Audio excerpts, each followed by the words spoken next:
এখন ঘড়িতে সময় 4টা কিছু, আর আমরা এখন কলকাতা শহরে, কলকাতার রাস্তায়। এই মুহূর্তে গাড়ি ঘোড়া একটু কম রয়েছে, মানে একটু ফাঁকাই রয়েছে রাস্তাঘাট। যেহেতু ভোরবেলা, তাই কাজের ক্ষেত্রে ছাড়া মানুষজন এখনও ঘুমাচ্ছে। কিন্তু কলকাতার রাস্তাঘাট দেখো, দিনের মতো আলো, মানে রাত দিন একই রকম, বোঝা যাচ্ছে না এটা রাত না দিন। একদম আলোয় ঝলমল করছে রাস্তাঘাট।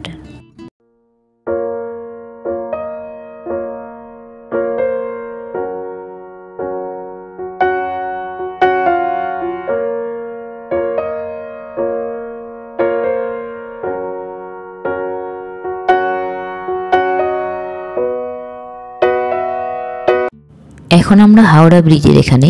কিন্তু দেখো, রাত হোক দিন হোক ভোর হোক, মানুষের খিদে পেট সেটা কিন্তু কোনো রকম শাসন বারণ কিছুই মানে না। পেটের খিদে পেলে তাকে খাবার দিতে হবে, এটাই নিয়ম, ব্যাস। সেটা যখনই হোক, যেভাবেই হোক। তার প্রমাণ এই যে রাস্তায় লোকজন যে যার কাজে বেরিয়ে পড়েছে, যে যার ধান্দায় নেমে পড়েছে। যার খিদে নেই, যার পেট ভর্তি আছে, সে হয়তো এখনো বিছানায় পড়ে পড়ে ঘুমাচ্ছে, কিন্তু যার খিদে পেয়েছে সে বেরিয়ে পড়েছে। আমার তো মনে হয় এই মানুষগুলো মাঝরাত থেকেই জেগে রয়েছে, কখন একটু ভোর হবে আর কখন আমরা বেরোবো। ঠিক আমাদের মতো আমরাও ভোরবেলা ট্রেন ধরবো বলে আমরাও কিন্তু মাঝরাত থেকেই জেগে রয়েছি, কখন ভোর হবে আর কখন আমরা বেরোবো।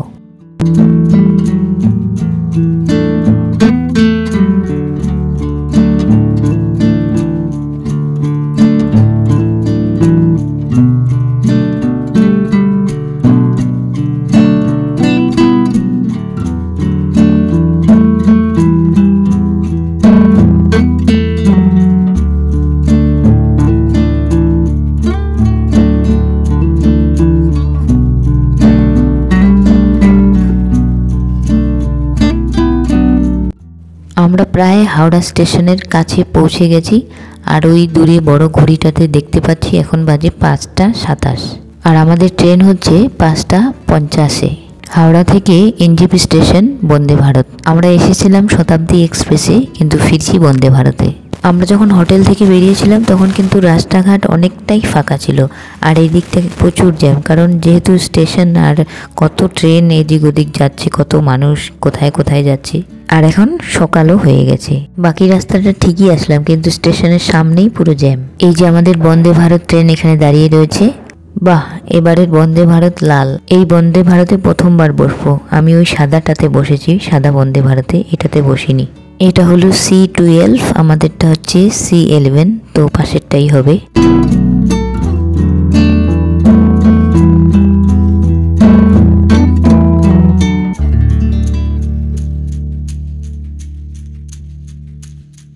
আমরা ট্রেনে উঠে পড়লাম, আর আমাদের সিট নাম্বার হচ্ছে 68-69। আর হ্যাঁ, ট্রেনের টাইমটা আমি ভুল বলেছি, ওটা 5টা 50 না, ওটা হচ্ছে 5টা 55। আর এই ট্রেনগুলো কিন্তু টাইমের একদম পাক্কা। 5টা 55 তো 5টা 55তেই বেরোবে এখান থেকে। একদম ট্রেন ছেড়ে দিল, আর আমাদের যাত্রা শুভ হোক সেটাও আমাদেরকে বলে দিল। এখন হাওড়া স্টেশন থেকে বেরোচ্ছে ট্রেনটা।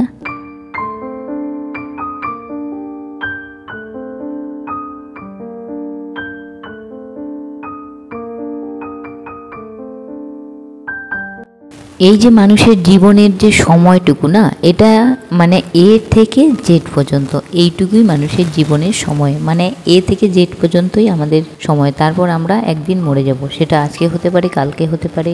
আর জীবনের এই যে এইটুকু সময়, মানে এ থেকে জি পর্যন্ত যেইটুকু সময়, এইটুকুই হচ্ছে সমস্ত কিছু। জীবনের এইটুকু সময় আমি ঘরে থেকে পুরো জীবনটা কাটিয়ে দেবো, নাকি আমি বাইরে বেরিয়ে নতুন নতুন অভিজ্ঞতা অর্জন করব, এটা কিন্তু পুরোটাই নির্ভর করছে নিজের উপর। তবে আমার মনে হয় যদি আমরা বাইরে না বের হই তাহলে অনেক কিছু মিস করব জীবনে। আর বাইরে যদি না বের হই, অনেক অভিজ্ঞতা থেকে যে আমাদের জীবনকে কত কিছু শিক্ষা দেয়, আমরা নিজে কত কিছু শিখি, সেইগুলো কিন্তু আমরা হারাবো। সেই সমস্ত কিছু কিন্তু আমরা মিস করব। এই কথাগুলো কেন বলছি, কারণ আজকে এই ট্রেন জার্নিতে একটা অভিজ্ঞতা হলো। কি অভিজ্ঞতা হলো সেটা আমি তোমাদের সাথে অবশ্যই শেয়ার করব। আমরা যে কেউ জীবনে, আমরা যে কেউ যদি আমরা খুব বেশি বাইরে ঘোরাঘুরি না করি, যদি ঘরের মধ্যে থাকি, হতে পারে আমরা শুধু ঘরের মানুষগুলোকেই দেখছি, কিংবা হয়তো আমরা স্কুল কলেজ অফিস বা অফিস বাড়ি এটুকুই করছি। তো এইটুকুর মধ্যে যে সমস্ত মানুষগুলোকে আমরা রোজ দেখি সেই সমস্ত মানুষগুলোকেই শুধু দেখি, চিনি, বুঝি। কিন্তু আমরা যখন আরও বেশি আমাদের যখন ঘোরা বলো, বাইরে বেরোনো বলো, সেই পরিধিটা যখন আমরা একটু বাড়িয়ে দিই, যখন আমরা আরও বেশি বেশি করে একটু ঘুরি, তখন আরও বেশি বেশি করে আমরা অন্য অন্য মানসিকতার মানুষকে দেখতে পাই, অন্য অন্য চিন্তাধারার মানুষকে দেখতে পাই, অন্য অন্য নতুন নতুন অভিজ্ঞতা আমাদের হয়। তার মধ্যে ভালো হতে পারে, খারাপ হতে পারে, কিন্তু আমরা প্রত্যেকটা অভিজ্ঞতা থেকে কিন্তু কিছু না কিছু শিখি। খারাপ অভিজ্ঞতা থেকেও আমরা কিছু শিক্ষা নিই, ভালো অভিজ্ঞতা থেকেও আমরা কিছু না কিছু শিক্ষা নিই। সেই রকমই আজকে ট্রেনের মধ্যে একজন ভদ্রলোককে দেখলাম। উনি ট্রেনের যে স্টাফ, যে মানে খাবার দাবার দেয়, জল দেয়, এসব দেয়, সেই স্টাফের সাথে ঝগড়া করেই যাচ্ছে। আর ট্রাফিকটা হলো মানে বিষয়টা হলো কি নিয়ে, সেটা হলো যে জলের বোতল। ট্রেন থেকে যে আমাদেরকে 1 লিটার করে জল দেয়, সেই ভদ্রলোক বলছে যে আমাকে আরও একটা জলের বোতল দাও। তো স্টাফ বলছে না, আমাদের তো একবারই দেওয়ার, মানে আগে 1/2 লিটারের জলের বোতল দেওয়া হতো, সেই জায়গায় এখন 1 লিটারের জলের বোতল দেওয়া হচ্ছে। এটা নিয়েই চললো। স্টাফ বলছে যে আমাদের 2বার জল দেওয়ার নিয়ম নেই, আর সেই ভদ্রলোক বলছে যে দিতে হবে, কারণ তোমরা 2বার খাবার দাও, 2বার কেন জল দেবে না? 2বার খাবার বলতে একবার ব্রেকফাস্ট আর একবার লাঞ্চ। তো বলছে যে যখন ব্রেকফাস্ট দাও তখন একটা বোতল ঠিক আছে, তখন মানুষ খাবার খেয়ে জল খাবে, কিন্তু যখন আবার লাঞ্চ করবে তখন মানুষ আবার তো খাবার খেয়ে জল খাবে। এটা কি ধরনের নিয়ম? নিয়মটাকে বদলানো উচিত, হেন তেন অনেক ঝগড়া চলছিল। এখন এখানে কাকে কি বলা যাবে? হয়তো দুজনেই দুজনের জায়গায় ঠিক, ওই ভদ্রলোক যা বলছে সেটাও হয়তো ঠিক, আমি জানি না। কিন্তু স্টাফের জায়গায় স্টাফটাও কিন্তু ঠিক। তাদের যখন নিয়ম নেই দেওয়ার 2বার, সে কি করে দেবে? সেও তো একটা কর্মচারী, সে তো কাজ করছে, সে যার কাজ করছে তার কথা মতো তাকে চলতে হবে। শেষ পর্যন্ত আমি আমার জলের বোতলটা সেই স্টাফটাকে দিলাম, দিয়ে চুপচুপ করে বললাম যে এটা তুমি ওনাকে দিয়ে দাও। কারণ আমার মাথার উপরেই এত ঝগড়া, চিল্লাচিল্লি, এত তর্কাতর্কি শুরু হয়েছে, আর শেষ পর্যন্ত আমি আর মানে পারছিলাম না যে ও ওর জায়গা থেকে ছড়বে না, আর ও জল নিয়েই ছাড়বে। শেষ পর্যন্ত আমাকে ওটা করতে হলো। আর এইগুলো হচ্ছে আমাদের পালোয়ান, এরা হচ্ছে আমাদেরকে পাহারা দিচ্ছে ট্রেনে। তারপর ট্রেন থেকে এখানে ওই যে খবরের কাগজ দেওয়া হচ্ছে, এখন আমরা খবরের কাগজ পেয়ে যাব। জলের বোতল তো পেয়ে গেছি অলরেডি। প্রথমে জলের বোতল দেয়, তারপরে খবরের কাগজ দেয়, তারপর এখানে চায়ের জন্য দিয়ে দিয়েছে ওই যে চায়ের জন্য মশলা, এসব এখানে সব দুধ, মশলা আর কি সব মেশানো আছে, মানে চায়ের যা যা সরঞ্জাম সব এই প্যাকেটেই রয়েছে। একটা বিস্কিটের প্যাকেটও দিয়েছে, যার মধ্যে 2টো বিস্কিট রয়েছে সুগার ফ্রি। এরপর কাপে করে চলে আসবে গরম জল, আর যেই কাপগুলোতে গরম জল বা জল দেয় সেই কাপটা আমি একবার দেখাতে চাই। এখানে লেখা রয়েছে বন্দে ভারত এক্সপ্রেস, তারপর লেখা রয়েছে ইট ইজ টি টাইম, তারপর লেখা রয়েছে ওয়েলকামস ইউ। এইটুকু কাপের মধ্যে অনেক কিছু লিখিয়ে দিয়েছে, ইন্ডিয়ান রেলওয়ে, আরও অনেক কিছু লেখা রয়েছে। আমি পুরো পড়তেই পারলাম না, কাপটা নিয়েই নিল। যে চা খাবে সে আমার কাছ থেকে কাপটা নিয়েই নিল, দেখতেই পেলাম না কি কি লেখা রয়েছে। তোমরা কি ট্রেনের চাগুলো খাও? কমেন্টে জানিও। কিন্তু আমি কিন্তু খাই না, মানে ট্রেনের না, আমি ওই চাটাই সমাসে টমাসে একবার খাই। চা খাই না বললেই চলে। কেমন হয় এই ট্রেনের চাগুলো? তবে আমি খাইনি ঠিকই, কিন্তু পুরো ট্রেনটা কিন্তু একদম মশলার গন্ধে ভরে গেছে। সবাই যখন চায়ের ওই প্যাকেটগুলো খুলছিল, মানে ওই মশলার প্যাকেটটা খুলে যখন চায়ে গোলাচ্ছিল, তখন পুরো ট্রেনটা একদম গন্ধে ম করছে। আমি চা ওই সমাসে একবার বা বছরে একবার খাই, কখনো সর্দি, কাশি, গলা ব্যথা এসব হলে চাটা লেবু চা বা আদা চা এসব খাই। না হলে পাহাড়ে যদি কখনো যাই খুব ঠান্ডা, তাহলে হয়তো চা খাই, নাহলে এমনি নর্মালি চা খাওয়াই হয় না। প্রতিদিন চা খেতে হবে নিয়ম করে, কিংবা চায়ের নেশা থাকে না অনেকের, সেই সমস্ত কিন্তু নেই। যাদের চায়ের নেশা থাকে, অনেক মানুষ বলে যে চা না খেলে নাকি মাথা ঘোরায়। তারপর তো ওই ট্রেনের মধ্যে আমি জলের বোতলটা দিয়ে সেই ঝগড়াটাকে থামিয়ে দিলাম। কিন্তু ওইখান থেকে একটা জিনিস হলো অভিজ্ঞতা, সেটা হচ্ছে মানুষ কত রকমের হয়। কিছু মানুষ থাকে সে ভাবে যে আমার যে ন্যায্য পাওনা সেটা আমি জোর করে আদায় করব। আবার কিছু মানুষ থাকে সে নিয়মের বাইরে যাবে কিন্তু অ্যাডজাস্ট করবে না। সে হয়তো বাড়িতে হয়তো ইন্ডিয়ান টয়লেট করে না, সে বাইরে গেলেও ভাবে যে আমাকে ইন্ডিয়ান টয়লেটে করব না বা করতে পারি না, অ্যাডজাস্ট করতে চায় না। কিছু মানুষ ভাবে যে বাড়িতে বাইরে যেখানেই যাই না কেন আমার সুবিধে মতো আমাকে সব কিছু লাগবে, আমার মনের মতো সব কিছু লাগবে। তবে এই 2 ধরনের মানুষের থেকে যে একটু আলাদা, সেই মানুষটাই কিন্তু সব জায়গায় একদম মানিয়ে গুছিয়ে অ্যাডজাস্ট করে নিয়ে যে চলে, সে কিন্তু সব সময় হ্যাপি থাকে, ভালো থাকে, সবার কাছে কিন্তু সে ভালো হয়ে চলতে পারে সমাজে। মানে যে অ্যাডজাস্ট করে চলতে পারে, যেখানে যেমন সেইভাবে যদি চলতে পারে, তার কোনো কোথাও কিন্তু কোনো রকম অসুবিধা হবে না, সে সব জায়গায় বিন্দাস কাটিয়ে দিয়ে চলে আসতে পারবে। এই দেখো ধান চাষ, যেহেতু শীতকাল, শীতকালে ধান চাষ হয়, চারিদিকটা দেখো কি সুন্দর সবুজে ভরা। একটা জিনিস কিন্তু মানতেই হবে, গ্রামের মতো সৌন্দর্য মানে সবুজের সমারোহ আর কোথাও দেখা যায় না।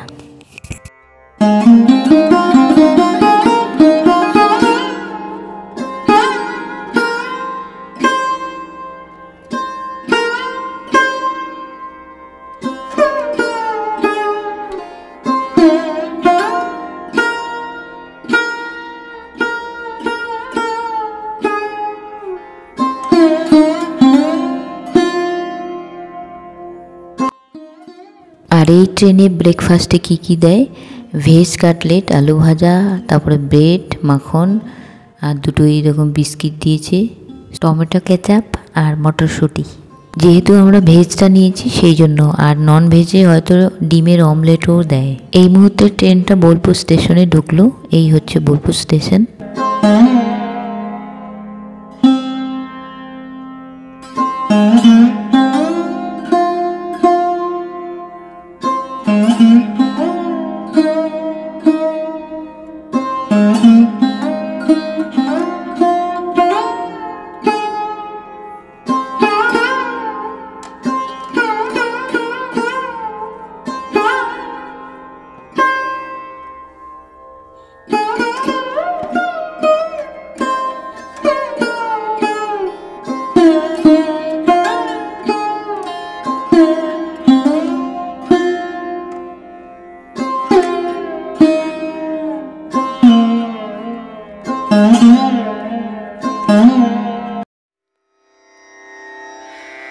रना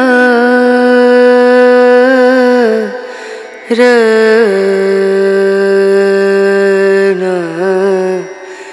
रनु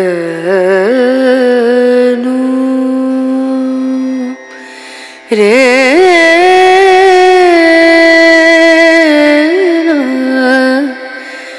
रे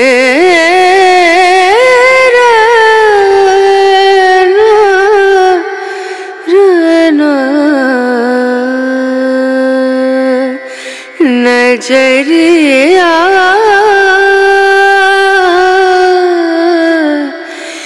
लागे नहीं कहीं ओ नजरिया लागे नहीं कहीं। লাল বন্দে ভারতের ওয়াশরুম, একদম ঝকঝকা চকচকা, ক্লিন, দারুণ।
এই মুহূর্তে ট্রেনটি মালদা স্টেশনে এসে দাঁড়ালো। এখানে একটু বেশি সময় নেয়, হয়তো 2 মিনিট বা 5 মিনিট জানি না, কিন্তু এখানে অনেক সময় দাঁড়ায়। আমি কিন্তু সেই মাঝরাত থেকে জেগে রয়েছি, কিন্তু পুরো রাস্তাটা আমি না ঘুমিয়ে আসলাম। আমার আবার এটা অভ্যেস আছে, কোথাও গেলে আমি ঘুমোতে চাই না। ঘুমোতে চাই না বলতে, ঘুম তো আমরা সব সময় ঘুমাই, কিন্তু এই যে কত কিছু যেতে আসতে কত কিছু জিনিস দেখা যায়, কত নতুন নতুন অভিজ্ঞতা হয়, এই সমস্ত আমি মিস করতে চাই না। বাইরের দৃশ্য দেখতে দেখতে, কত কিছু ভাবতে ভাবতে অনেক সময় 1-2 লাইন কবিতাও লেখা হয়ে যায় বাইরের দৃশ্য দেখতে দেখতে। আমি এইরকমই। অনেক সময় অনেক মানুষ বলতে পারে যে একই রাস্তা, একই পথঘাট, একই জায়গা বহুবার গেছি, কি আর নতুন করে কি আর দেখব, চলো ঘুমিয়ে যাই। অনেক সময় ভোরবেলা যখন মানুষ ট্রেনে ওঠে তখন কিন্তু সারা রাস্তা দেখি ঘুমিয়েই কাটিয়ে দেয়। আমারও ঘুম পায়, কিন্তু আমি ইচ্ছে করেই ঘুমাই না। আমি এই বাইরের কোনো দৃশ্য, মানে যে কোনো জিনিস আমি মিস করতে চাই না। নতুন নতুন কোনো কিছু হয়তো দেখলাম, নতুন নতুন অভিজ্ঞতা অর্জন করি এই সমস্ত কিছু থেকে। সেই জন্য আমি কোনো কিছু মিস করতে চাই না। কোথাও ঘুরতে গেলে আমার চোখ কান সব সময় আমার খোলা থাকে।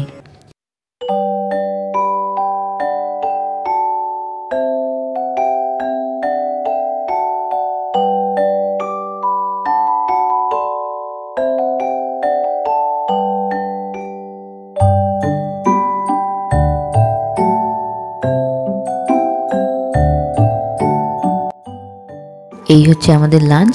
একই জিনিস, জিরা রাইস, ডাল, পনির, রুটি, সবজি, টক দই আর আইসক্রিম। এরপর আমরা বারসই স্টেশনে পৌঁছে যাব। তারপর আর বেশি দেরি নেই, আস্তে আস্তে করে তারপরে ট্রেনটা পৌঁছে যাবে এনজেপি স্টেশনে।